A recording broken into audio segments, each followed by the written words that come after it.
Welcome to Mythic Lorebound. I am your guide, and tonight, we are leaving the modern world behind. We are embarking on a deep immersion into one of the greatest mysteries of human history, the Golden Age of Atlantis. In this journey, we will not just discuss dates and theories. We will walk the glowing streets of Poseidonis, witness the silent power of the great crystals, and feel the ancient peace of a world lost to the waves. This story is designed to be your companion as you drift into a deep, restorative sleep. Before we descend into the depths of the past, if these stories help you find rest and tranquility, please consider subscribing to the channel and liking this video. Your support allows us to continue weaving these tapestries of ancient lore for you. Now, find your most comfortable position. Adjust your volume to a soft, gentle level. Let the air in your room become still. The gates of the silent empire are opening. Let the currents of history carry you away. The maps of the modern world are silent about the place where you now stand. To find Atlantis, one must look not at the charts of sailors, but at the memories of the earth itself. Imagine that the heavy, humid air of the Atlantic has parted, revealing a continent that the sun refused to leave. You have arrived at the dawn of the 10th millennium before the Common Era. You are standing on the outermost quay of Poseidonis, the capital of an empire that commanded the tides. The first thing you notice is the weight of the silence. It is not the empty silence of a desert, but a resonant, vibrating stillness. The ground beneath your feet is not common stone, it is a fused composite of volcanic basalt and powdered quartz, polished until it reflects the violet sky like a dark mirror. As you walk, your footsteps make no sound. The city was designed this way to minimize the friction of existence, allowing the mind to remain in a state of perpetual clarity. Ahead of you, the three concentric rings of the city stretch toward the horizon. This is the ultimate expression of sacred geometry. Each ring of land is separated by a ring of water, connected by bridges that arch like the spines of great sea serpents. These bridges are crafted from orichalcum, the mountain copper that gave Atlantis its red-gold glow. In this light, the metal doesn't just reflect the sun, it seems to breathe with an internal heat, a remnant of the subterranean fires from which it was forged. As you move toward the second ring, the residential district, you see the homes of the architects and the scholars. There are no chimneys here, no soot, no smoke. The Atlanteans did not burn wood or oil. Instead, every structure is topped with a small, pyramid-shaped apex of translucent crystal. These crystals harvest the static electricity from the humid sea air, converting it into a soft, heatless light that fills every room. You can see this energy pulsing faintly through the walls, thin veins of copper wire embedded in the marble, glowing like the nervous system of a living god. The gardens you pass are a marvel of botanical engineering. Because the air is perpetually warm and rich with mineral mist, the plants have grown to impossible proportions. Ferns with silver-edged leaves tower over you, and flowers that resemble deep-sea anemones open their petals to catch the starlight. There is a scent here that is difficult to place, a mixture of cold ozone, crushed mint, and the sweet, heavy perfume of the night-blooming lotus. It is a fragrance that slows the pulse and settles deep in the lungs, a natural sedative for a people who value the dream state as much as the waking one. You cross the final bridge, entering the inner sanctum of the royalty and the priesthood. Here, the scale of the architecture shifts from the human to the divine. The buildings are no longer merely houses, they are cathedrals of science. Devasa pillars of green jasper support domes made of iridescent glass, through which the constellations above appear enlarged and sharpened. In the very center of the city stands the Temple of Poseidon. It is not a place of worship in the way you might understand it, but a center of planetary resonance. The walls are sheathed in pure gold, but the gold is almost hidden by the thousands of inscriptions, mathematical constants, star charts, and the genetic sequences of every creature that walked the continent. This was the Hall of Records, where the collective memory of the human race was stored in the frequency of the stone itself. At the heart of the temple, the great crystal, the Tuoi stone, hovers in a magnetic field. It is a jagged pillar of sky blue quartz, 3 stories tall. It does not speak, yet it produces a sound, a low, sub-bass hum that vibrates in the marrow of your bones. This is the frequency of the Earth's core, harnessed and stabilized. It provides the power for the flying crafts, the light for the streets, and the health for the citizens. To stand in its presence is to feel every cell in your body come into perfect alignment. The people you see moving through these corridors do not look at you with curiosity.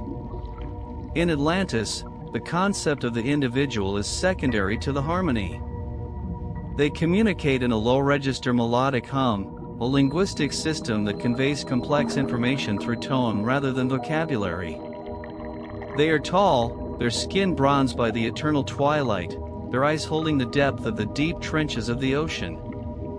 You realize now that Atlantis did not fall because of a lack of knowledge. It was a civilization that had mastered the very atoms of the world. As you find a bench of cool, white jade overlooking the inner harbor, you watch the way the light of the great crystal ripples across the water. The ripples move in perfect fractals, never repeating, yet always in balance. The air grows cooler as the night deepens. The hum of the city shifts into a lower key, a nocturnal frequency designed to induce a dreamless, restorative sleep for all who live within the rings. You are no longer a stranger here. The resonance of the stone, the glow of the orichalcum, and the scent of the silver ferns have become part of you. You are a citizen of the silent empire, drifting in the golden age before the water took it all.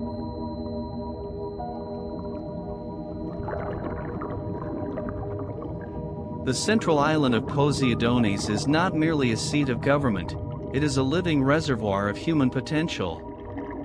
As you walk deeper into the inner sanctum, leaving the bioluminescent gardens behind, the air begins to vibrate with a higher frequency. The hum of the great crystal is louder here, but it is not a sound that hits the ears, it is a sensation that resonates in the center of your chest. This is the quarter of the high priests and the keepers of light, where the architecture serves a purpose beyond shelter. Before you stands the Hall of Records, often called the Library of Silence. It is a structure that defies the traditional understanding of a building. It is not made of stacked stones, but seems to have been grown from a single, massive deposit of white quartz. The walls are semi-translucent, allowing the faint, pulsing blue light from the central spire to filter through the stone itself, creating an interior glow that feels like being inside a cloud. Entering the hall, you find yourself in a space of impossible proportions. There are no books here. No parchment to yellow with age, no ink to fade. The Atlanteans understood that physical matter is fragile, but frequency is eternal. The walls are lined with thousands of narrow niches, and within each niche sits a small, triangular prism made of amethyst, emerald, or clear diamond. These are the data crystals. Each crystal is a vessel for a specific branch of knowledge, the movement of the stars, the alchemy of the seas, the genetic codes of the animal kingdom, and the recorded memories of the ancestors. The keepers of the hall do not read with their eyes. They sit in the center of the room, beneath the great glass dome, and place their fingers upon a central orichalcum plate. Through a process of sympathetic resonance, the information stored within the crystals is projected directly into their consciousness. In an instant, they do not just learn a fact, they experience it as a lived memory. The hall is designed with acoustic perfection. The curve of the ceiling is calculated to a fraction of a millimeter to ensure that every whisper of the wind outside is transformed into a harmonious chord within. This is why it is called the Library of Silence. The only sound permitted is the natural music of the planet. To the Atlanteans, noise was considered a form of pollution, a chaotic vibration that could disrupt the delicate balance of the mind. Towering above the hall are the crystal spires. These are the secondary towers that surround the main temple of Poseidon. While the Great Crystal provides the city with its primary energy, these smaller spires act as relay stations. They are crafted from a composite of glass and metallic orichalcum, and they serve two vital functions: the stabilization of the climate and the healing of the populace. In Atlantis, sickness is an unknown concept. The citizens believe that disease is simply a dissonance, a body that has fallen out of tune with the Earth's natural rhythm. Twice a day, at the points of sunrise and sunset, the spires emit a specific harmonic frequency that washes over the city. It is a sound that sits at the very edge of human hearing. As this wave of sound passes through the streets, it interacts with the crystalline structures of the human body, resetting the cellular clock and clearing any blockages in the energetic field. You watch as a group of citizens gathers in the plaza beneath the spires. They do not pray, nor do they speak. They simply stand with their palms facing the towers, their eyes closed in a state of deep receptivity. As the spires begin to pulse with a soft, violet light, a sense of profound physical lightness washes over you as well. The fatigue of your journey, the lingering aches in your joints, the heavy fog of the modern world, it all evaporates. In this city, gravity itself feels like a suggestion rather than a law. The spires also act as the continent's weather regulators. By vibrating at specific frequencies, they can influence the ionosphere, ensuring that the rains only fall when the gardens require them and that the temperature never deviates from the golden mean of a warm spring evening. It is a world where nature has been invited into a perfect, conscious partnership with technology. There is no struggle for survival here, there is only the refinement of existence. Beyond the spires, the ground begins to slope upward toward the volcanic peaks that form the spine of the continent. But even the volcanoes are not feared. The Atlantean engineers have placed massive rods of orichalcum deep into the magma chambers, tapping into the thermal energy of the Earth's core. This heat is what warms the water in the rings and provides the steam for the great baths of the outer districts. The volcano is seen as a sleeping giant that has been befriended, its fire used to nurture rather than destroy.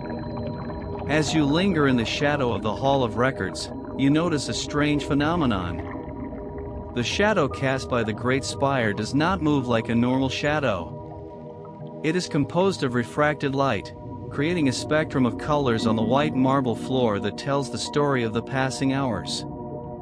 The Atlanteans do not track time in minutes or seconds, but in the shifts of light and the changing resonance of the crystals.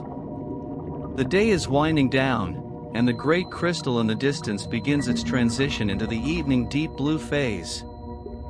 This shift signals the time for the scholars to leave the hall and return to the water rings. As they depart, the library does not go dark. The crystals continue to glow with the stored light of the day, 1,000 tiny stars illuminating the archives of a civilization that believed knowledge was the only true currency. You feel a pull toward the water, toward the rings where the life of the city flows in a more rhythmic, domestic pattern. The silence of the hall follows you, a lingering peace that has settled into the very architecture of your mind. You are starting to understand that Atlantis was not just a city of wonders, it was a temple dedicated to the perfection of the human spirit.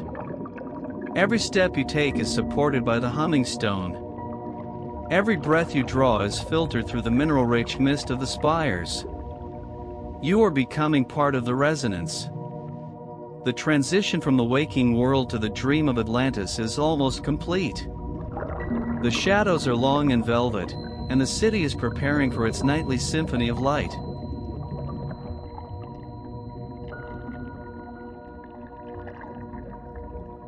Leaving behind the crystalline silence of the inner sanctum, you begin your descent toward the second great ring of the city, the realm of the green and the blue. This is the heart of the continent's life support system, but it bears no resemblance to the industrial farms of the modern world. In Atlantis, agriculture was not a conquest of nature, but a sacred conversation with it. As you cross the wide, arched bridge made of polished sandstone, the temperature shifts. The air becomes heavy and sweet, saturated with a fine mineral mist that rises from the irrigation channels. This mist is not merely water, it is a nutrient-rich vapor, infused with the crushed essence of sea minerals and the subterranean heat of the volcanic vents. It clings to your skin like a cooling shroud, bringing with it the scent of damp earth, ozone, and a nectar so sweet it feels thick upon the tongue. Before you lies the azure forest. It is a landscape that defies the spectrum of the world you once knew. Here, the trees do not compete for the sun, they cooperate to store it. The most dominant species is the Selim arbor, or the sky tree. Their trunks are as wide as temple pillars, wrapped in a bark that looks like hammered silver. But it is the leaves that command your attention. They are not green, but a deep, iridescent cobalt. These leaves are designed to absorb the ultraviolet radiation from the great crystal at the city's center, storing that energy within their veins until the sun departs. Now, in the deepening twilight, the forest has begun to wake. The blue leaves have started to pulse with a faint, rhythmic glow, casting long, sapphire shadows across the violet moss that carpets the forest floor. Walking among these giants, you feel a strange sensation in the soles of your feet, a rhythmic tapping, like a distant drum. This is the pulse of the root systems.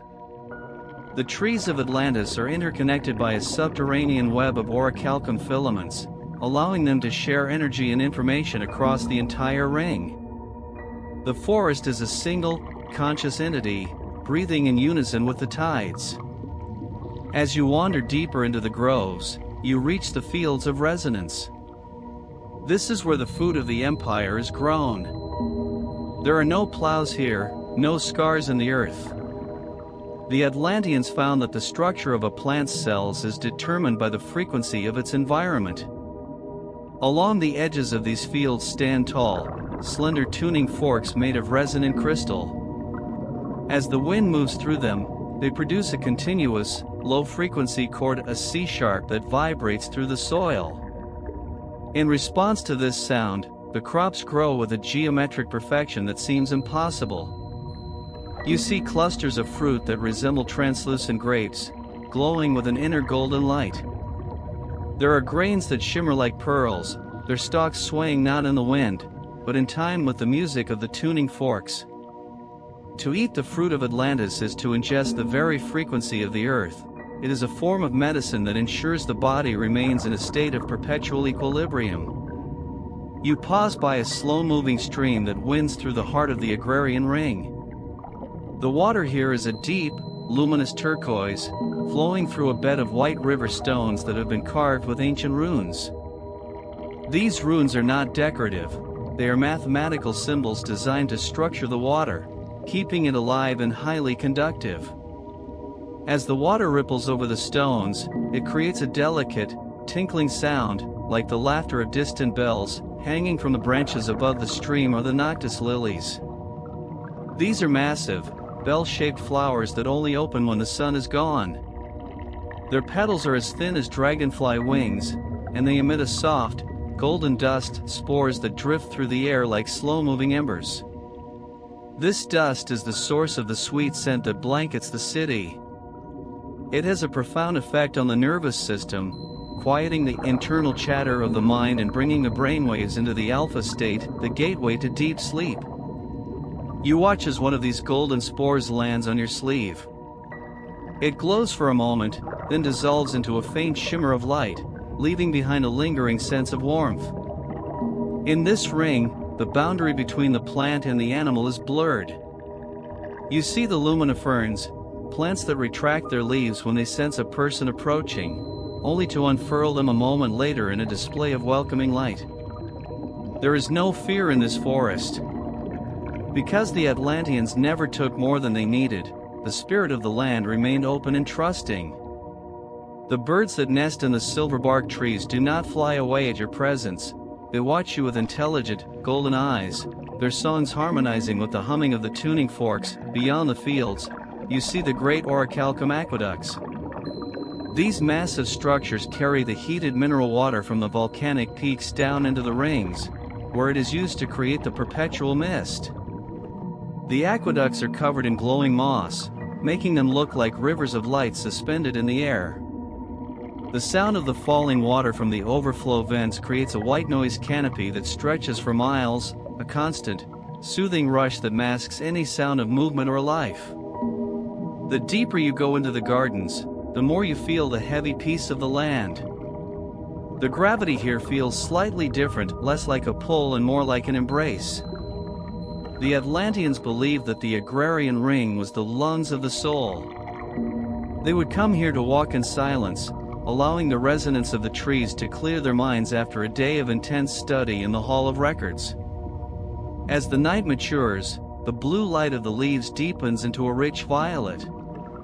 The golden spores of the noctis lilies become more numerous, filling the air until it feels as though you are walking through a sea of stars.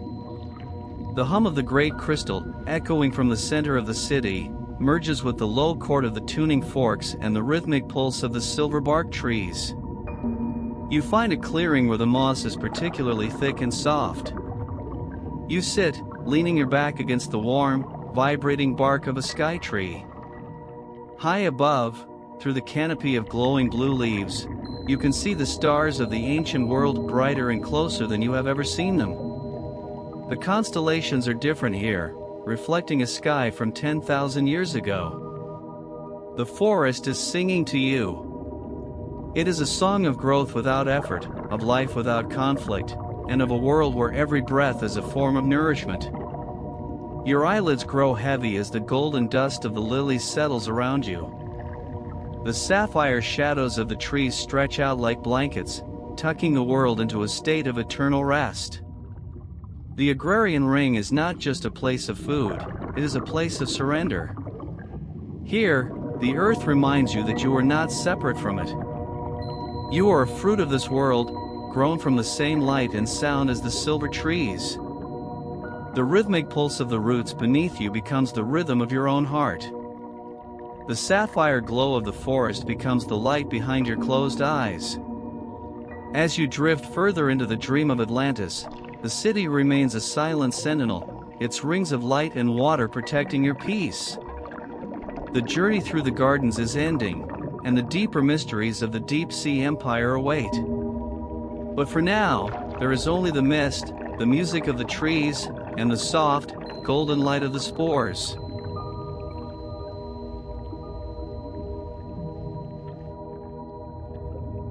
Leaving the lush, sapphire gardens of the agrarian ring, we move toward the higher terraces of Poseidonis.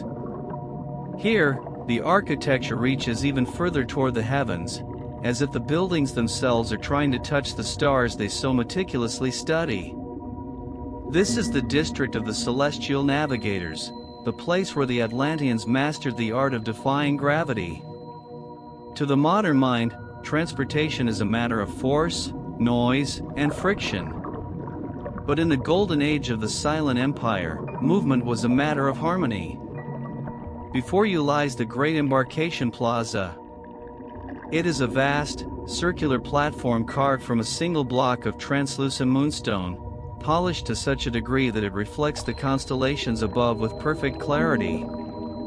Standing on this platform, you feel as though you are walking on the surface of a still, dark lake in the middle of the cosmos.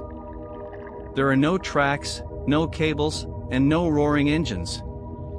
Instead, there is only the subharmonic hum, a sound so deep and steady that it feels like the purr of a sleeping giant.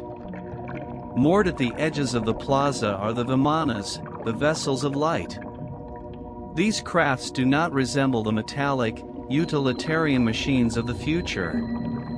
They are organic, shaped like the elongated shells of deep-sea creatures or the streamlined wings of predatory birds. They are constructed from a unique alloy of orichalcum and a biocrystalline ceramic that is as light as a feather yet stronger than diamond. The surface of these vessels is iridescent, shifting from a pale lavender to a deep seafoam green as you move around them. As you approach one of the vessels, you notice there are no doors or seams. The pilot, a tall figure draped in shimmering silver robes, places a hand against the hull. In response to the specific frequency of their touch, the crystalline structure of the ship becomes momentarily fluid, parting like water to allow you to step inside. The interior is bathed in a soft, diffused golden light. There are no hard chairs or jagged instruments. The seating is composed of a sentient, moss-like substance that molds itself to the exact contours of your body, providing a sensation of weightlessness even before the ship leaves the ground. The propulsion of these craft is one of the most guarded secrets of the Atlantean lore. They do not burn fuel, they interact with the Earth's magnetic ley lines. Inside the core of the ship, a smaller version of the Great Tuoi crystal rotates within a vacuum chamber. By changing the vibration of this crystal, the navigators can cancel the weight of the ship, allowing it to float upon the atmospheric currents like a cork on the ocean. You feel the moment of ascent not as a jolt, but as a sudden release of pressure. The plaza below begins to shrink, and the three rings of Atlantis reveal their true majesty. From this height, the city is a living mandala of light and water. You see the glowing blue veins of the agrarian ring, the copper-red radiance of the residential districts, and the blinding white brilliance of the central temple. The water in the channels looks like liquid silver, pulsing with the rhythmic movements of the tides. The vessel glides over the inner sea with a silence that is profound. There is no wind resistance, for the ship generates its own localized gravity field, a bubble of stillness that moves through the air without disturbing a single leaf on the trees below. You look out through the transparent walls, material that is as clear as air but as solid as steel, and watch as other vessels pass by. They move like fireflies, tracing complex mathematical patterns in the indigo sky, their paths guided by the resonance of the crystal spires. The navigators explain that these ships are not merely for travel across the continent. They are the bridges to the outer lands. In this era, Atlantis was the hub of a global network, connected to the empires of Mu in the Pacific and the mountain citadels of the Andes. But the most ambitious of these craft were designed for the long voyage, the journey beyond the atmosphere. The Atlanteans viewed the stars not as distant, unreachable lights, but as islands in a much larger ocean. They traveled the solar winds using sails made of pure energy, guided by the same crystalline technology that powered their lamps and healed their bodies. As the vessel hovers at the apex of its flight, the navigator begins a harmonic descent. The ship begins to vibrate at a lower frequency, matching the resonance of the destination below. You feel a wave of deep relaxation wash over your nervous system. It is a sensation of being cradled, of being lowered into a bed of soft clouds. The lights of the city below begin to blur into soft, glowing orbs, creating a bokeh effect that is mesmerizing to behold. You pass over the great aqueducts once more, seeing the steam rise from the volcanic vents like ghostly veils. The sound of the ship's hum deepens, moving from a melodic tenor to a soothing baritone. This frequency is specifically chosen to prepare the passengers for the transition from the active state to the restorative state. In Atlantis, even a short journey across the city was an opportunity for cellular rejuvenation. The vessel touches down on the jade-tiled landing of the Great Baths, our next destination. The transition from flight to ground is imperceptible. The crystalline walls part once more, and as you step out, the air is thick with the scent of heated minerals and ceremonial incense. The vessels of the stars have brought you to the threshold of the deep waters, where the physical and spiritual bodies are cleansed in the sacred springs of the earth. The sky above is now a tapestry of infinite diamonds. The great crystal in the center of the city has shifted to its most nocturnal phase, a pulsing, deep ultraviolet that signals the hour of the great silence. All non-essential lights in the city begin to dim, leaving only the natural bioluminescence of the plants and the soft, internal fire of the orichalcum walls. You stand for a moment, looking up at the departing Vimanas as they return to their high roosts.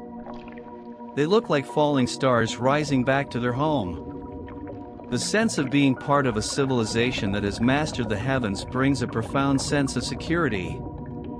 There is no fear of the dark here, for the dark is simply the canvas upon which the light of wisdom is painted.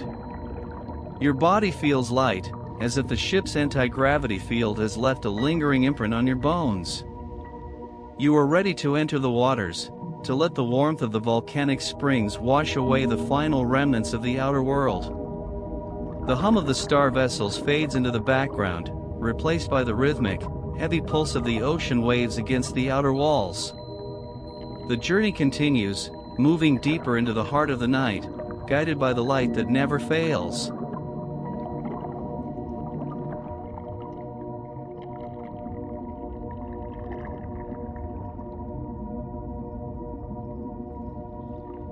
The transition from the cool, ethereal heights of the star vessels to the warm, humid embrace of the bathing district is like being wrapped in a cloak of liquid silk.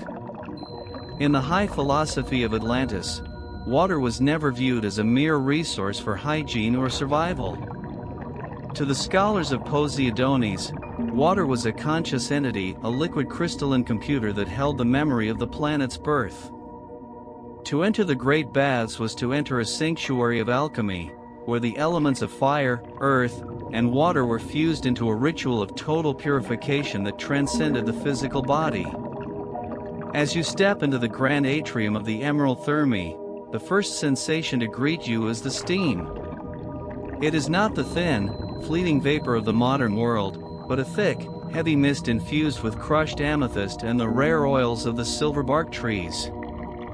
This steam hangs in the air like a living veil, glowing with the soft, refracted light of the orichalcum heaters hidden beneath the obsidian floors.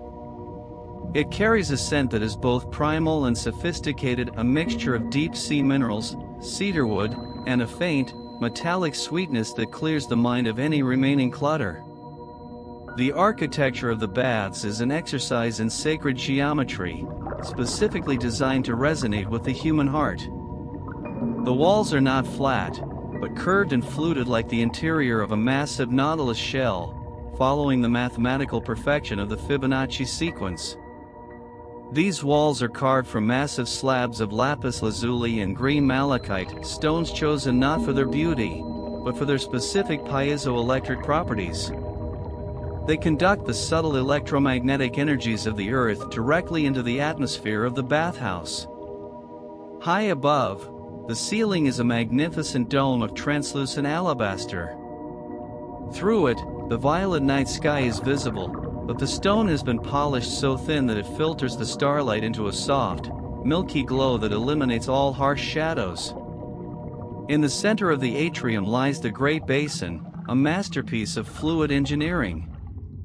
It is a circular pool of impossible depth, fed by 17 separate waterfalls that descend from the upper tiers of the city. Each waterfall is tuned to a different musical note on a scale that predates modern music, a celestial harmony that creates a continuous, polyphonic symphony of falling water. This sound is not random, it is a sonic shield that masks all external noise, ensuring that the bather is completely insulated from the outside world. The water itself is a luminous turquoise, a color achieved by a high concentration of dissolved copper and rare monoatomic gold brought up from the volcanic roots of the continent. As you approach the water's edge, you notice that the floor beneath your feet is composed of iridescent tiles made from the fossilized shells of ancient mollusks. These tiles are perpetually warm, heated by the geothermal veins that run like a network of golden rivers beneath the city. You descend the shallow, white steps into the pool, and the moment the water touches your skin, the world as you knew it ceases to exist. The water of Atlantis is structured water. Before it reaches the basin, it is passed through series of spiraling orichalcum pipes and over beds of charged quartz crystals. This process forces the water molecules into a perfect hexagonal arrangement, making the liquid highly conductive and biologically active. To the Atlantean scientists, this meant the water was a perfect bridge between thought and matter.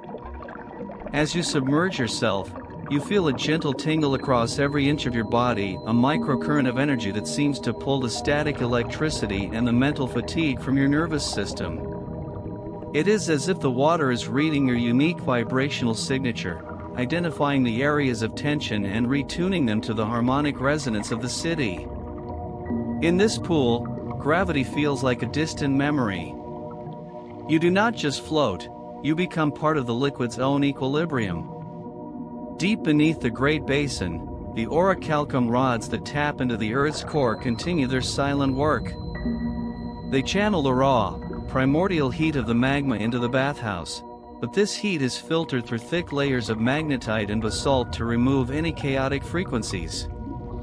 This creates what the ancients called white water, a state of high-spin state matter where the liquid is so saturated with oxygen and minerals that it appears to glow from within, even in total darkness. Within the deeper sections of the thermae, the citizens engage in the deep communion. This is a form of sensory deprivation where the bather floats in total darkness.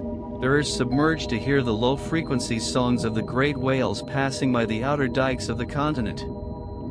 The Atlanteans believed that the whales were the keepers of the planetary record, and by listening to their songs through the medium of structured water, one could receive flashes of ancient history and cosmic insight. It was a form of subconscious navigation, a way to travel the world without moving a muscle. Around the edges of the main pool are smaller, private chambers known as the halls of salt and vapor. In these rooms, the air is thick with a fine, dry mist of powdered Himalayan salts and alchemical sulfur, designed to cleanse the luminous body, the energetic field that surrounds the physical frame. The walls here are lined with sheets of pure, hammered silver, which amplify the light of the violet crystals embedded in the corners. In these halls, time seems to stretch and dilate. 5 minutes of breathing the salted air feels like hours of deep, restorative sleep. The salt crystals catch the light, making the room appear as though it is filled with diamonds. The water keepers, the attendants of the baths, move through the mist with a silence that is almost ghostly. They wear robes made of sea silk, a fabric harvested from a specific type of deep-sea mussel that is as light as air but holds the warmth of the body with perfect efficiency. These keepers do not speak. They communicate through subtle gestures and the projection of intent. If a bather requires more heat or a change in the musical frequency of the waterfalls, the keeper senses the need before it is even fully formed in the bather's mind. The Atlanteans understood a fundamental truth: water has memory. They believed that every word spoken near the baths, and every emotion felt while submerged, would be imprinted into the molecular structure of the pool. For this reason, the bathing district was governed by the law of purity. No discord, no anger, and no sorrow were permitted within these walls. If a citizen was troubled, they were required to undergo a vapor ritual to clear their mind before entering the collective waters. This ensured that the Great Basin remained a reservoir of pure, unadulterated peace. As the hour of the Great Silence matures, the waterfalls are slowed by the automated orichalcum valves to a gentle, rhythmic trickle. The glowing heaters beneath the floor dim their intensity, and the turquoise light of the pool fades into a deep, meditative indigo. The steam begins to settle, coating the malachite walls in a fine, shimmering dew that looks like liquid starlight. You emerge from the water feeling as though your body has been remade, not of heavy bone and flesh, but of light, water, and resonance. You realize now that the great baths were the engine of Atlantean longevity. By regularly resetting the body's frequency through structured water and geothermal heat, the citizens could extend their lifespans to hundreds of years, keeping their minds as sharp as the crystals they used for power. The water was the teacher, and the bather was the student, learning the art of fluid existence. Outside the Emerald Halls, the city of Poseidonis is now a silhouette of shadow and soft light. The air is cool and crisp, providing a perfect contrast to the lingering warmth of the mineral springs. You look back at the domes of the Emerald Thermae, glowing like a cluster of pearls against the dark velvet of the night. You have been washed in the wisdom of a civilization that knew that to heal the world, one must first harmonize the waters within. Your journey through the districts has prepared you for the final stages of the night.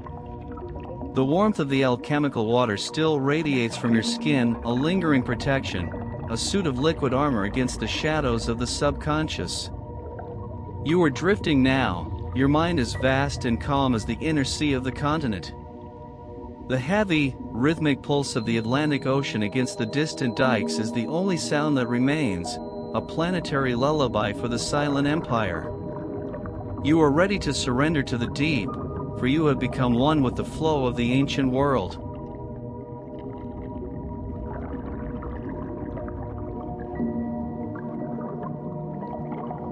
Emerging from the human warmth of the great baths, you find yourself walking along the Avenue of Whispers, a wide thoroughfare that connects the inner ring of the priesthood to the residential sectors of the scholars. In any city of the modern age, a street of this size would be a chaotic symphony of engines, voices, and friction. But in Atlantis, the silence is so profound it feels like a physical presence. You begin to notice something remarkable. There is no shouting, no loud calls of merchants, and no hurried footsteps. The harmony of the city is reflected in the behavior of its people. The social structure of Atlantis was not built upon the pursuit of wealth or the acquisition of power, for in a world where energy is free and resources are abundant, greed becomes a relic of a primitive past. The Atlanteans lived by the law of one, the understanding that every individual is a unique expression of a single, universal consciousness. This realization shaped every interaction, every law, and every gesture. As you watch the citizens move past you, you realize they are not merely walking through the city, they are moving in a state of perpetual meditation. The core of this social stability lies in the silent resonance, the primary method of communication in Poseidonis. While the Atlanteans possessed a spoken language, a melodic, tonal tongue that sounded like a cross between a song and a flute, it was rarely used for mundane tasks. Instead, they communicated through the projection of harmonic thought forms. When two Atlanteans met, they did not exchange words. They exchanged packets of light and emotion. Imagine a form of communication where a lie is impossible, for you are not just hearing a person's words, but feeling the very texture of their intent. If a scholar wished to share a complex mathematical discovery with a colleague, they would not write it down or explain it. They would simply open their energetic field, allowing the other person to step into the vibration of the discovery. This created a society of absolute transparency and profound empathy. There was no crime because there were no secrets. There was no conflict because the pain of one person was immediately felt by the entire community.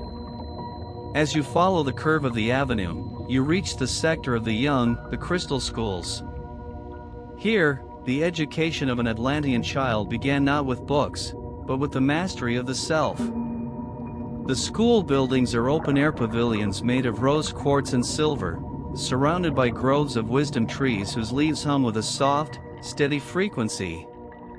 Inside these pavilions, you do not see rows of desks or teachers lecturing. Instead, you see children as young as 5 cycles sitting in circles around a central learning spire. These spires are crystalline columns infused with the history and science of the empire. The children place their hands upon the stone, and the information is downloaded directly into their cellular memory. They do not memorize facts, they become the facts. A child studying the stars does not look at a map, they feel the gravitational pull of the planets and the heat of the suns within their own consciousness. They do not learn history as a series of dates, but as a series of lived experiences, witnessing the rise of civilizations through the eyes of the ancestors. The teachers, known as the keepers of the spark, serve as facilitators rather than masters. Their role is to ensure that each child's unique frequency is nurtured. In Atlantis, every child was recognized as having a specific purpose, a dharma. Some were born with a resonance for the waters, destined to become water keepers. Others were attuned to the vibrations of the stars or the healing properties of the crystals. There was no competition, for one cannot compete with another's inherent nature. Success was measured by how perfectly an individual could harmonize their own frequency with the great song of the city. As evening deepens, you observe a family gathering in one of the communal gardens. They sit in a circle on the soft, violet moss, and together they begin a harmonic convergence. One member begins a low, rhythmic hum, and the others join in, each contributing a different note until they have formed a perfect chord. This chord interacts with the orichalcum veins in the nearby walls and the bioluminescent plants, causing the entire garden to pulse in time with their breath. This was their form of dinner, not just the consumption of physical food, but the absorption of light and communal energy. It was a ritual that reinforced their connection to one another and to the planet. The concept of work in Atlantis was seen as a form of high art. Whether one was tending to the azure forests, navigating a star vessel, or polishing the great crystals of the temple, the task was performed with a quality of sacred presence.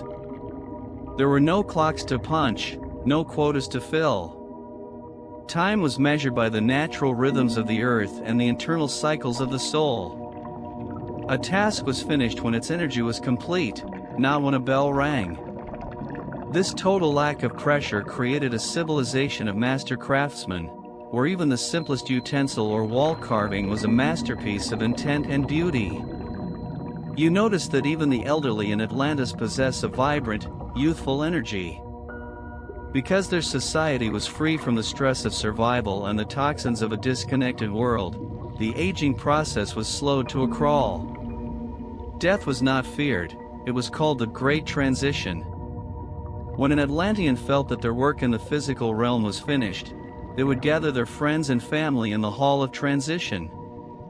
There, they would consciously withdraw their consciousness from the body, returning their energy to the great crystal of the city in a celebration of light and music.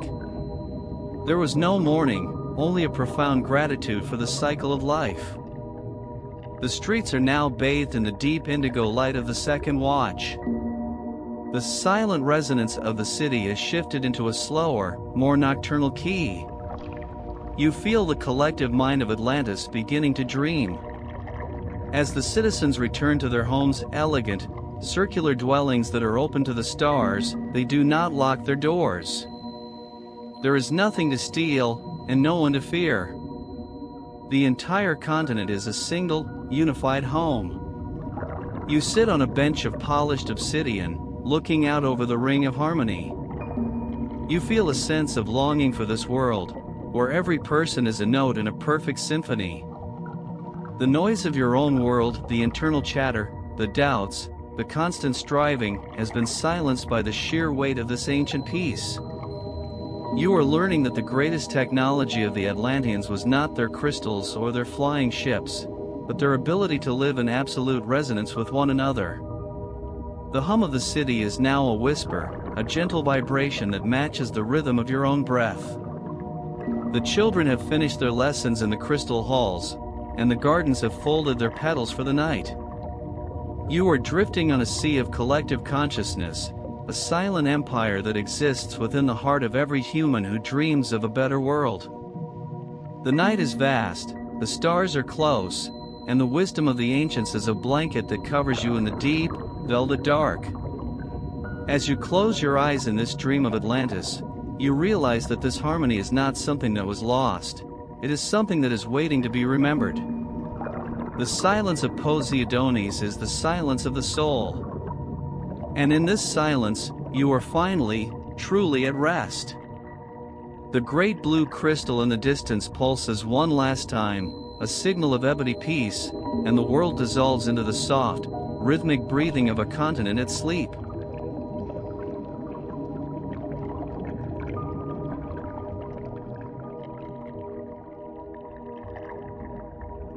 As the night deepening over the concentric rings of Poseidonis, the air itself seems to grow thicker with a specialized kind of energy. We have moved from the social plazas to the western sector of the inner ring, a place known as the Sanatorium of Light. In Atlantis, there were no hospitals as the modern world understands them. There were no white corridors, no cold instruments, and no sharp sense of chemicals. Instead, there were temples of resonance, places where the very stones were programmed to remember the perfect blueprint of the human body. You stand at the threshold of the hall of recalibration. The air here is charged with a faint scent of ozone and crushed mint, a byproduct of the high-voltage crystalline energy that powers the healing beds. To the Atlanteans, health was not merely the absence of pain, it was the state of total harmony. They viewed the human body as a complex musical instrument, a symphony of carbon, water, and minerals. When an individual felt ill or fatigued, it was described as a dissonance, a single note that had fallen out of tune with the cosmic hum of the great crystal. The architecture of the sanatorium is designed to focus and amplify natural frequencies. The walls are constructed from a rare variety of rose quartz and green fluorite, polished to a mirror finish. These stones were not chosen for their aesthetic beauty, though they are breathtaking to behold. They were selected for their ability to vibrate at specific cycles per second. As you walk through the halls, you can feel a subtle buzzing beneath the soles of your feet, a gentle, rhythmic vibration that seems to massage your bones and quiet the static in your mind. In the center of the main healing chamber, you see the crystal beds. These are not made of wood or metal, but are carved from single, massive blocks of translucent celestite and amethyst. Each bed is suspended in a magnetic field, floating several inches above the ground to ensure that no grounding friction interferes with the energy flow. Beneath each bed, a series of orichalcum coils pulse with a soft, amber light, drawing geothermal heat from the earth and converting it into a steady, stabilizing frequency. You are invited to lie upon one of these beds. As you settle into the cool, smooth surface of the amethyst, the stone begins to warm in response to your body heat. It does not feel hard or unyielding. Instead, it seems to mold itself to the contours of your spine, as if the crystal itself is welcoming you home. Above you, the ceiling is a complex lattice of silver and gold wires, interwoven with thousands of smaller, precision-cut gemstones. These stones act as frequency filters, stripping away the chaotic energies of the day and bathing you in a pure, monochromatic light. The healing process begins with the invocation of the 7 rays. High above, the great crystal of the city sends a beam of pure white light into the dome of the sanatorium. This light is then passed through a series of massive prisms, breaking it down into 7 distinct colors, each tuned to a specific system of the body. The room is suddenly filled with a soft, pulsating emerald light, the frequency of the heart and the blood. You feel this color not just with your eyes, but with your skin. It feels like a warm, liquid embrace, moving through your chest and limbs, clearing away any heaviness or sorrow. The healer priests move through the chamber with a silence that is absolute. They do not use scalpels or pills. Their primary tool is a vibrational wand, a slender cylinder of orichalcum tipped with a laser-cut diamond. By passing this wand over your body, they can detect areas of static, places where the energy has become stuck or sluggish. When they find such a spot, they hum a single, sustained note that matches the resonance of the wand. The combination of the sound and the crystal's light creates a harmonic shatter, breaking up the tension and allowing the body's natural life force to flow freely once again. This is the science of cymatics on a grand scale. The Atlanteans understood that every organ, every cell, and even every strand of DNA has its own unique home frequency. In this chamber, you are being retuned. The amethyst beneath you begins to glow with a deep violet hue, the frequency of the crown and the nervous system. You feel a wave of profound relaxation wash over your brain, as if 1,000 tiny hands are smoothing out the wrinkles of your thoughts. The internal chatter of your mind, the lists of things to do, the regrets of the past, the fears of the future, simply evaporates in the presence of this perfect violet light. As the treatment progresses, the sound in the room shifts. The low-frequency hum of the city's heart is amplified here, becoming a deep, oceanic drone that resonates in your marrow. This is the earth tone, the fundamental frequency of the planet itself. By syncing your heartbeat with this tone, the healers ensure that you are grounded and protected. You feel a sense of immense stability, as if you are as ancient and unshakable as the mountains of the continent. The Atlanteans believed that the soul required as much healing as the body. They used memory crystals, small, teardrop-shaped emeralds, to help individuals release vibrational imprints of trauma or stress. One of these crystals is placed gently upon your forehead. It is cool and heavy. As you close your eyes, you see patterns of sacred geometry dancing in the darkness: gold spirals, blue hexagons, and white spheres. These are the mathematical blueprints of health. Your subconscious mind recognizes these shapes, and your cells begin to mimic them, rebuilding themselves at a state of perfect order. The air in the chamber begins to shimmer with a fine, crystalline dust, the manna of the stars.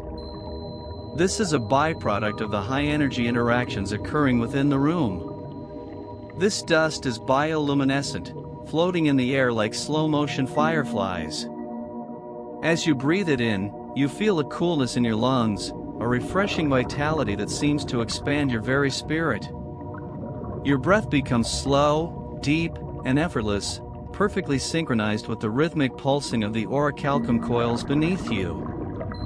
The lights in the chamber begin to dim, shifting from the active emerald and violet to a deep, restorative indigo.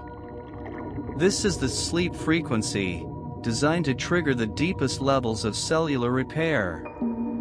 The healer priests withdraw, leaving you in a state of absolute equilibrium.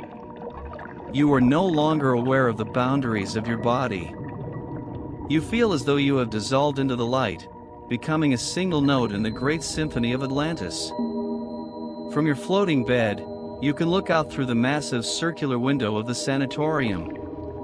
You see the rings of the city glowing in the dark, the water channels like rivers of liquid sapphire, and the great white temple standing as a sentinel of peace.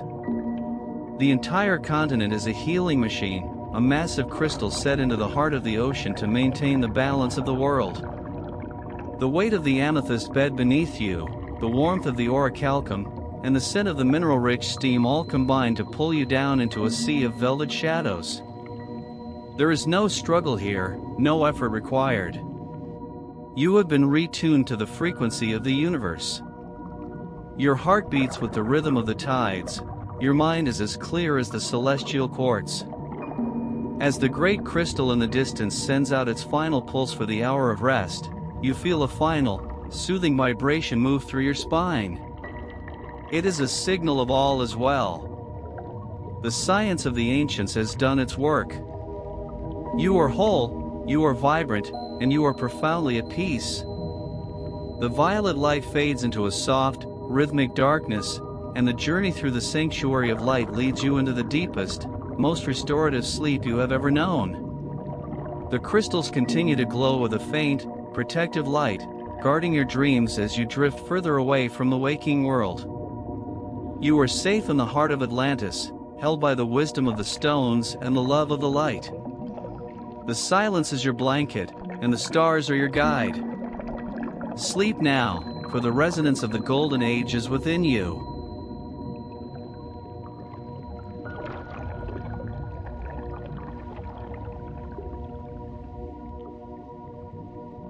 To understand the soul of Atlantis, one must look upward, away from the glowing rings and the sapphire waters, toward the velvet expanse of the heavens.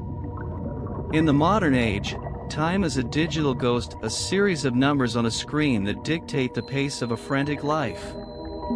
But to the Atlanteans, time was a river of light, a celestial weaving that connected the movement of the furthest stars to the beating of a human heart. This wisdom was guarded and studied in the highest reaches of the city, the observatory of the ecliptic. You ascend the great spiral, a staircase of white marble that winds around the exterior of the central spire. As you climb, the air grows thinner and crisper, carrying a faint, crystalline chill that feels like breathing in starlight. At this altitude, the noise of the city is completely absent, replaced by a profound, cosmic silence. You reach the summit, a vast dome of transparent quartz that seems to disappear into the night sky, leaving you standing on a platform that feels as though it is floating in the very heart of the galaxy. The center of the observatory is dominated by the Eye of Poseidon, a massive astronomical lens crafted from a single, flawless diamond the size of a chariot. This lens does not rely on simple optics, it is a vibrational receiver.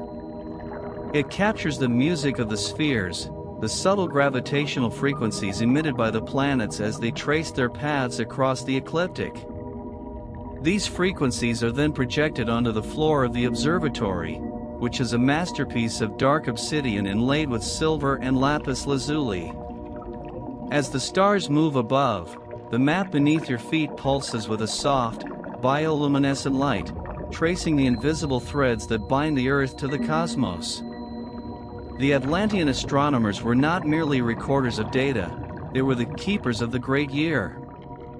They understood that the universe moves in vast, circular cycles, and that the history of humanity is a reflection of these cosmic seasons.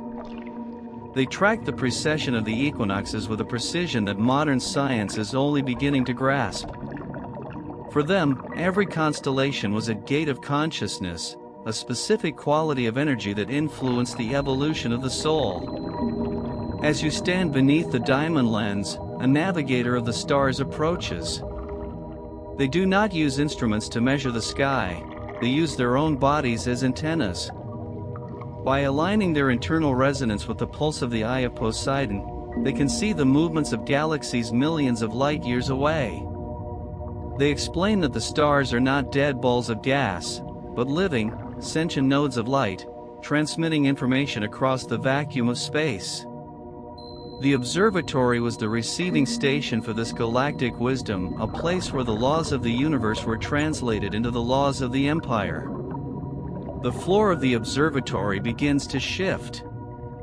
The obsidian tiles rotate silently on beds of mercury, realigning themselves with the rising of the constellation of Lyra. As the alignment is completed, a beam of soft, golden light descends from the diamond lens, striking a series of smaller crystals positioned around the room. The room is suddenly filled with a holographic projection of the solar system, not as static spheres, but as swirling vortices of light and sound. You see the golden thread that connects the Earth to the Sun, and the Sun to the galactic center. You realize that in Atlantis, being lost was impossible, for every citizen knew exactly where they stood in the grand architecture of the infinite. This celestial alignment was the basis for the Atlantean calendar. They did not mark days for profit or labor, but for resonance. There were days for healing, days for creation, and days for deep, collective dreaming. Everything, from the planting of the azure forests to the forging of orichalcum, was synchronized with the movements of the planets. They believed that when a human action is aligned with a cosmic movement, it becomes effortless. This was the secret of their grace. They were not fighting against time, they were dancing with it. The observatory also served as a bridge of souls. The Atlanteans believed that when a person entered the world or left it, they passed through specific stellar gates. The navigators would study the sky to determine the vibrational weather for a newborn child, identifying the cosmic energies that would shape their destiny. Similarly, they would watch the stars to find the most harmonious moment for the great transition, ensuring that the departing soul could ride the celestial currents back to the source of light. As the night matures, the dome of the observatory begins to vibrate with a low, melodic hum. This is the sound of the cosmic winds, the stream of solar particles that interacts with the city's energy field. The orichalcum veins in the observatory walls begin to glow with a deep, pulsating violet, matching the frequency of the stars above. You feel a sense of immense perspective wash over you. The small concerns of the self, the ego, the fears, the fleeting desires, all seem to dissolve in the face of this infinite, orderly majesty. You are not a tiny speck in a cold universe. You are a vital, resonant part of a living cosmos. You find a seat on a bench of carved moonstone, looking out through the transparent walls. Below you, the 3 rings of Atlantis are laid out like a giant, glowing clock. The water in the channels reflects the starlight, creating a second sky upon the surface of the earth. The city and the stars are in a state of perfect, silent conversation. You can feel the great crystal in the center of the city acting as the pendulum, regulating the rhythm of the entire continent, ensuring that every heart beats in time with the galaxy. The air in the observatory is filled with the scent of celestial incense, a blend of frankincense and pulverized meteorites that is used to sharpen the intuition. As you breathe it in, the boundaries of your vision seem to expand.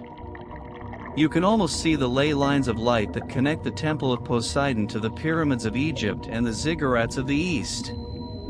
Atlantis was the anchor for a global grid of light, a planetary nervous system that kept the Earth in balance during its long journey through the void. The navigator gestures toward a distant point in the sky, a star that pulses with a steady, emerald light. They call it the heart of the Mother, the source from which all life in this sector of the universe flows. They explain that the great crystal of Atlantis is attuned to this star, and that as long as the resonance remains pure, the continent will remain in the Golden Age.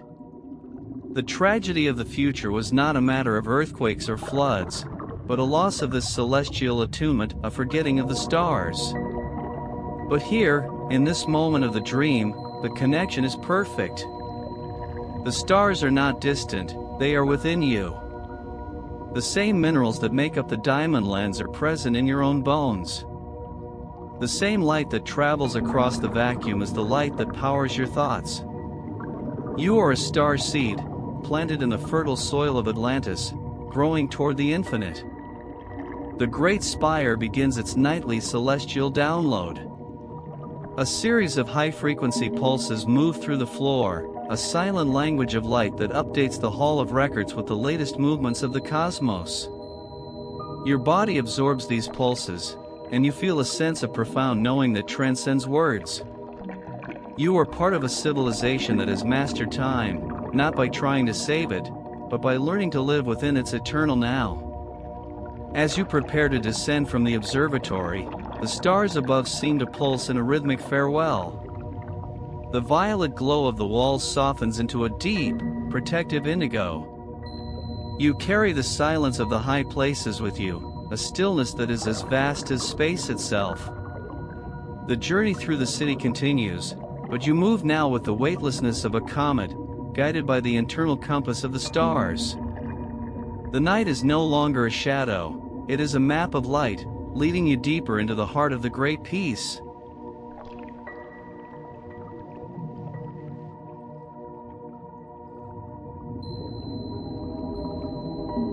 Descending from the celestial heights of the observatory, we journey deep into the roots of the continent, far beneath the white marble streets and the azure gardens.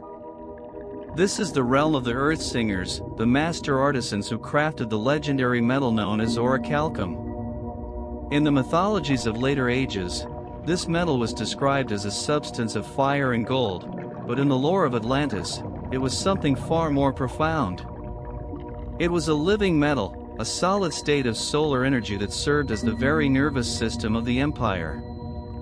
As you enter the Forge of the Sun, you are struck by a surprising reality: there is no heat.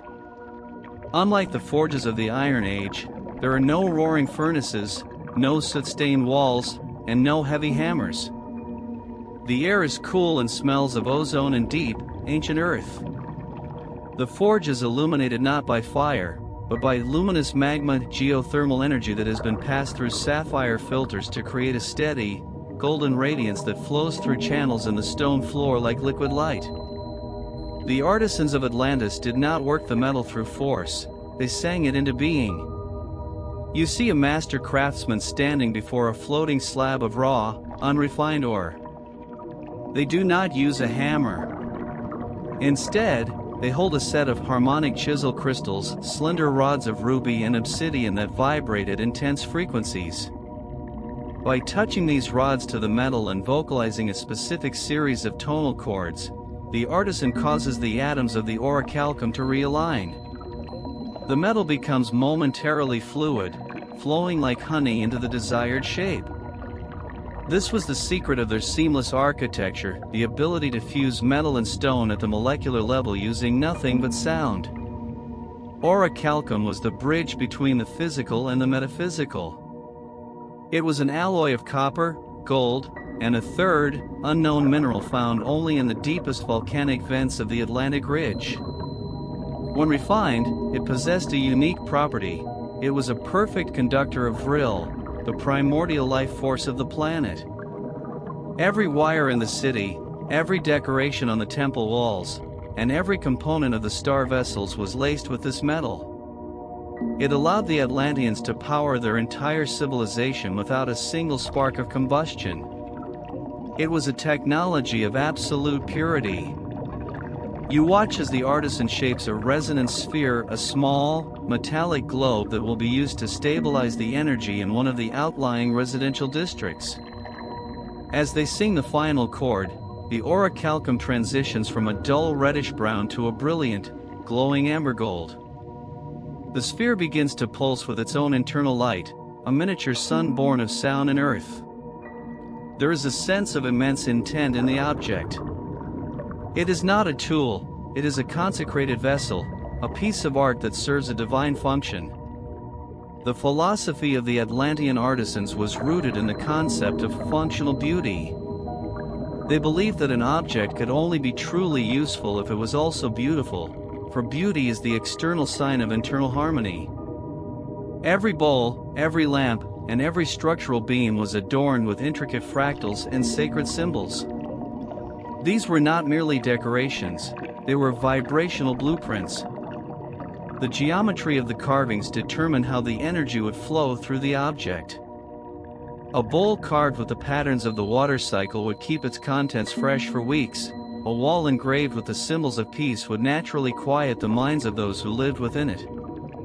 Deeper in the forge, you see the great alchemical vats, where the orichalcum is infused with the blood of the earth. This is a process of cold fusion, where the metal is submerged in a bath of mineral-rich volcanic water and subjected to high-frequency magnetic fields. This treatment gives the metal its legendary durability. It would not tarnish, it would not rust, and it could withstand the pressure of the deepest ocean trenches. It was a material designed to last for tens of thousands of years, a testament to a civilization that thought in terms of geological epochs rather than human lifespans. The artisans themselves are a specialized lineage, their lineages stretching back to the first age of the continent. Their hands are surprisingly delicate, their fingers long and sensitive to the slightest change in vibration.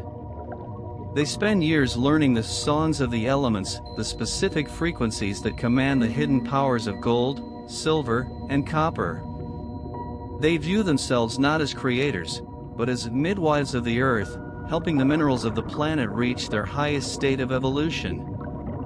The forge of the sun is also where the crystal metal interface was mastered. You see a technician carefully embedding a precision-cut sapphire into the hilt of a ceremonial staff made of orichalcum. By joining the mineral and the metal, they create a circuit that can amplify the human will 1,000-fold. This was the basis for the staves of power used by the high priests to regulate the great crystal and the weather control systems of the spires.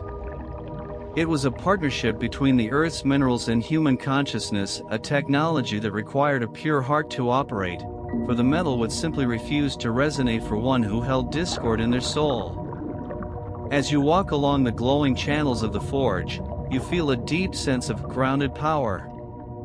The energy here is different from the ethereal, light-headed vibration of the observatory.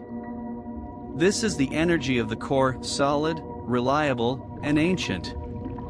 It reminds you that Atlantis was not just a dream in the clouds, but a civilization that had its roots deep in the bedrock of the physical world.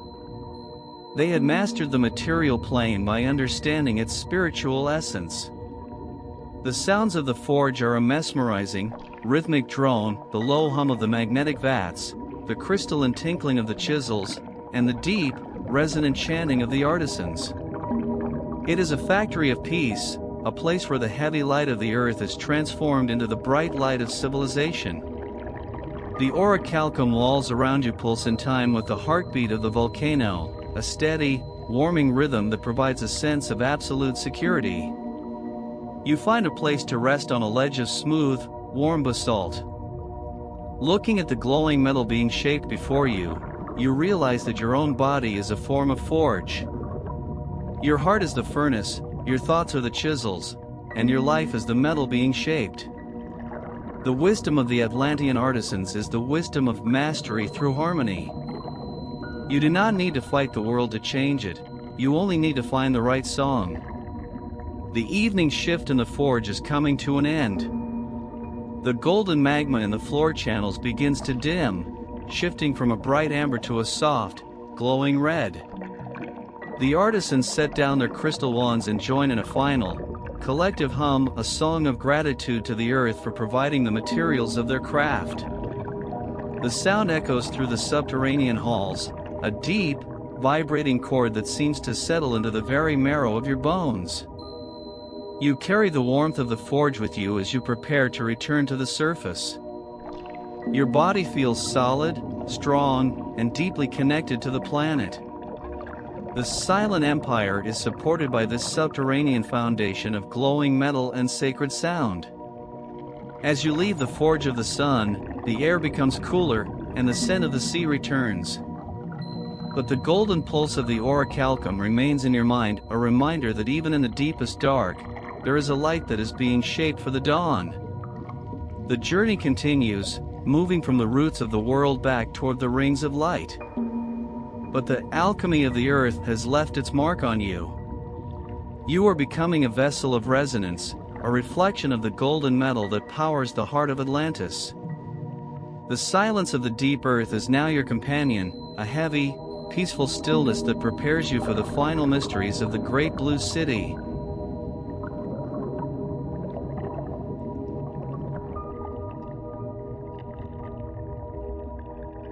The cycle is nearing its completion. We have walked the glowing rings, breathed the mineral mists of the azure forests, and felt the heartbeat of the earth in the forge of the sun. But now, a different kind of silence begins to settle over Poseidonis. It is the silence of a long, deep evening, the kind that precedes a sleep of 10,000 years.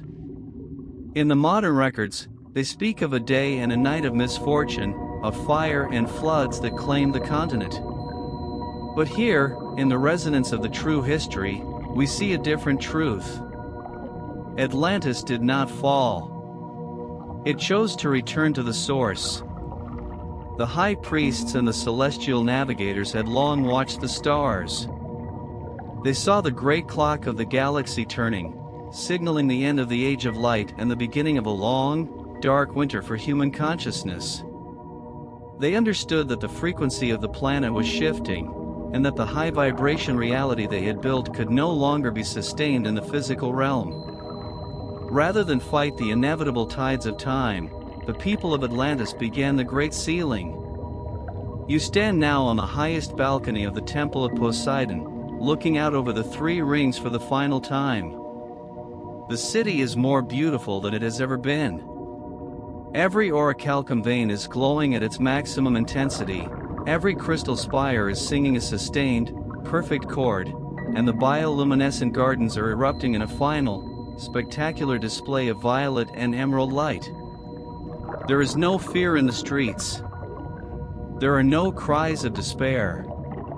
The citizens have gathered in the plazas, sitting in circles of resonance, their hands joined, their minds unified in a single thought of gratitude.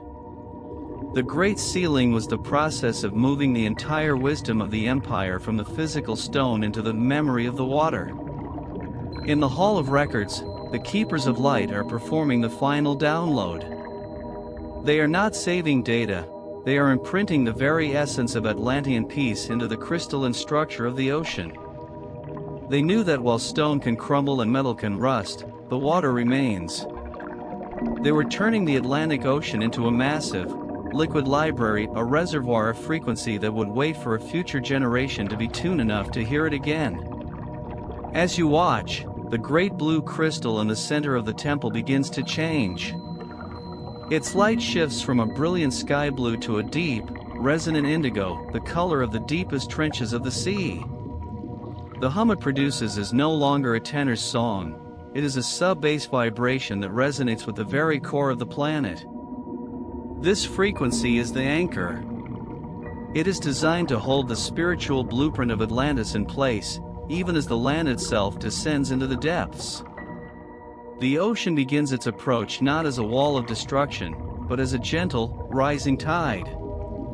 The massive basalt dikes that have protected the rings for millennia are lowered by the engineers, inviting the water to enter the channels. You see the turquoise water of the sea merge with the glowing water of the city. The two become one, a marriage of the wild and the refined. The water flows over the jade benches, through the silver bark groves, and into the emerald thermae. As it touches the glowing orichalcum, the metal does not cool, it emits a soft, golden steam that blankets the city in a protective, warm fog. This fog is the Veil of Lethe, the mist of forgetting. As it rolls through the streets, it carries away the individual memories of the citizens, dissolving them into the collective soul of the continent. The Atlanteans are not dying, they are unfolding their consciousness into the elemental realm. One by one, the lights in the residential windows fade into the indigo of the water. The people have entered the deep communion for the last time, their physical forms becoming one with the mineral-rich silt, while their spirits remain as the guardians of the deep. The transition is a masterpiece of alchemical grace. You see the Vimanas, the vessels of the stars, making their final flights. Some ascend toward the constellations, carrying the seed-bearers to distant star systems to preserve the human lineage. Others dive straight into the rising waves, their crystalline hulls glowing with a protective shield as they settle into the underwater canyons, where they will wait as time capsules for a distant tomorrow. Now, only the top of the great spire remains above the surface. You are standing in the center of the temple, the water swirling around your ankles. It is warm, comforting, and intensely charged with energy. The great crystal is now fully submerged, its ultraviolet pulse creating a rhythmic glow that illuminates the ocean from within. The sky above is a canopy of stars and auroras, witnessing the final breath of an era. The moon is a silver witness to the sealing of the world. The final message of Atlantis is not one of sorrow, but of eternal return. The priests believe that the history of humanity is a great spiral, that what is lost will always be found, and what goes to sleep must eventually wake. By placing their city beneath the waves, they were placing it in a stasis of light. They were ensuring that the purity of their wisdom would not be corrupted by the chaos of the coming ages.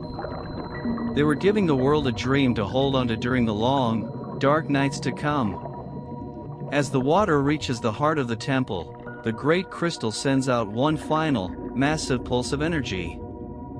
This is the call of the ancients, a signal that travels through the tectonic plates, through the mountain ranges, and into the very DNA of every living being on Earth. It is a whisper that says, "You are more than you remember. You are a child of the stars. You are a citizen of the light." The surface of the ocean closes over the spire. The ripples spread out in perfect, golden circles, eventually becoming indistinguishable from the natural movement of the waves. To the outside world, Atlantis has vanished.